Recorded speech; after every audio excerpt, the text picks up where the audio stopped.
Charlotte, will you be my... Yeah. My... Oh, my. It's a gorgeous car. What is it? It's a new Dodge Charger. A Dodge Charger 500. Dynamite. Yeah. Baby boomers created the classic car market, and it's been all the rage since the 1970s. Several of our awesome subscribers have asked us to come up with a list of classic cars that are expensive to maintain. Some of us have been there. You see the ads all over Craigslist and Facebook Marketplace. Just want gone, or no time or money to restore. Do you have a car on our list? If so, what are your thoughts? Leave us your comments below. This is the story of classic cars that are expensive to maintain. Every time I start it up, it's like a Oh, it's just your starter. At number 10 is the 1973 Ford Ranchero. Good luck finding someone who knows their way around this thing. It's 50 years old this year in 2023, which, by the way, is the year we recorded this video. The 1973 Ford Ranchero was definitely a head-turner back then, just like it is now. The top-of-the-line model had a 248-horsepower Cobra jet engine. Car enthusiasts would love to have that today. But this classic muscle car is pretty hard to find these days. Even though that makes it more desirable, it also makes it hard to keep up and fix, since the first problem would be getting parts for a car that is becoming more and more rare. Second, it would be tough to find someone who'd know their way around this classic car. Next, at number 9 is the 1971 Plymouth Hemi Cuda. There is a price to pay for power, that's for sure. There is no question that the 1971 Plymouth Hemi Cuda is one of the most potent classic muscle cars that were produced in the 1970s. Because of this, auction companies currently value these classics at more than $60,000. However, this legendary muscle car is far from being perfect. Right off the bat, this model is likely to rust. The back panels and the rear window of the trunk are the most likely to rust. Second, the car's gas mileage is just terrible. So every time you take your famous classic muscle car for a ride, its 6-mile-per-gallon economy would have you constantly worrying about your bank account. At number 8 is the 1970 Ford Mustang Boss 302. One of the most popular classic muscle cars ever made is the Ford Mustang Boss 302. In fact, most of us would give an arm and a leg, which is what they cost now, for one of these beauties. But despite being a well-known car, this one will eat itself alive, since the pistons often wear out. The Boss 302 Mustang needs a lot of upkeep, which is just as surprising as how well it runs. Also, because the engine makes so much power, the exhaust on every Boss 302 wears out quickly. As a result, the Boss 302 Mustang is a car that will give out as much as you push it. Kinda sounds like this. Is that noise serious or just a simple fix? This is the story of muscle cars that are hard to maintain. And at number 7 is the 1980 Pontiac Trans Am Turbo. By 1980, two energy crises had all but sealed the demise of the big block V8 engine. And as a result, an icon such as the Pontiac Trans Am Turbo suffered as a result. Even though it's been around for a while, this classic Pontiac muscle car hasn't lost any of its jaw-dropping gorgeous looks.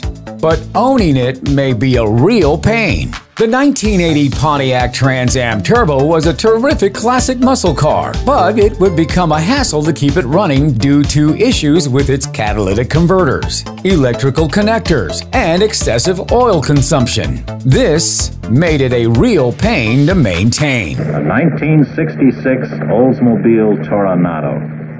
This is no ordinary new car, you just have to take a second look. At number 6 is the 1966 Oldsmobile Toronado. You might think that all classic muscle cars are rear-wheel drive, but the 1966 Oldsmobile Toronado came off the assembly line with front-wheel drive. In fact, this was the first American car to use a front-wheel drive engine in a long time. The Toronado, on the other hand, was a very powerful car that in its top gear could make close to 400 horsepower. Because of this, the front drum brakes were completely useless, and they broke so often that you had to keep a backup set in your trunk. The Toronado's timing gear set is also prone to failure, and what makes it worse is how tough the access to it is. At number 5 is the 1962 Oldsmobile F85 Jetfire. The 1962 Oldsmobile F85 Jetfire boasted quite a unique engine,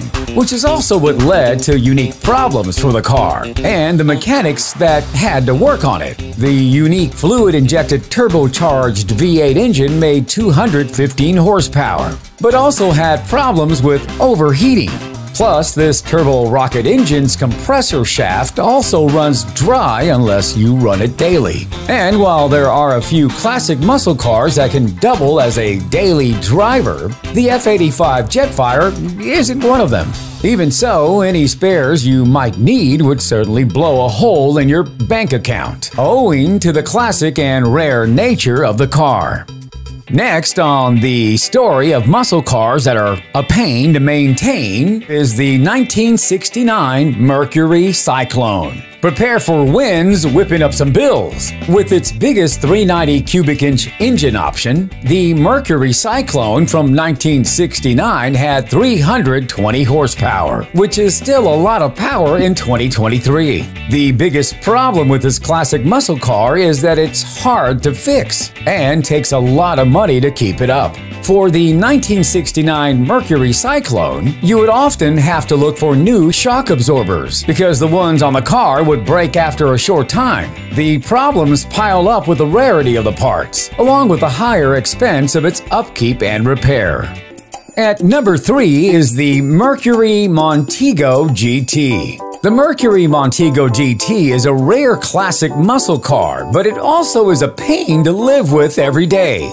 First of all, rust is a typical problem with this classic car, and the hood is where it shows up the most. Bigger problems with the Mercury Montego GT include its rear brakes wearing out abnormally fast. That's among a whole host of other maintenance issues that'll keep you up at night the whole time you have this car in your possession. At number 2 is the AMC AMX. Any old car from a brand that is no longer in business would cost more in parts and the time it takes to find them.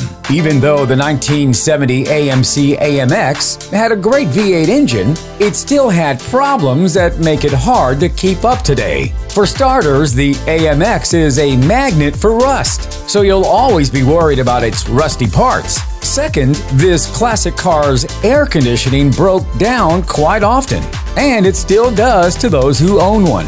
So even though the AMC AMX is a great collectible, it is hard to keep it running. Last on our list of muscle cars that are expensive to maintain is the 1977 Plymouth Volare Roadrunner. Did someone say dry weather car? It sounds like a great idea to take your classic muscle car out for a relaxing drive in the rain, right? Well, not if you own a 1977 Plymouth Volare Roadrunner.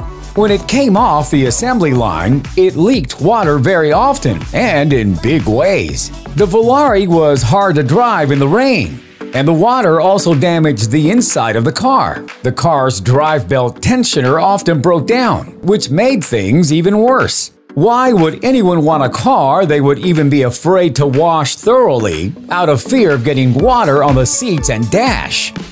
Well, there you have it, the story of muscle cars which are expensive to maintain. Thanks to our subscribers who asked us to come up with this list. Do you have one of the cars on this list? Let us know, leave a comment below. If you like this video, give us a thumbs up, subscribe, and hit that bell for notifications of future Boca Brother videos. This is Danny B of the Boca Brothers. Thank you so much for watching. We'll catch you on the next one.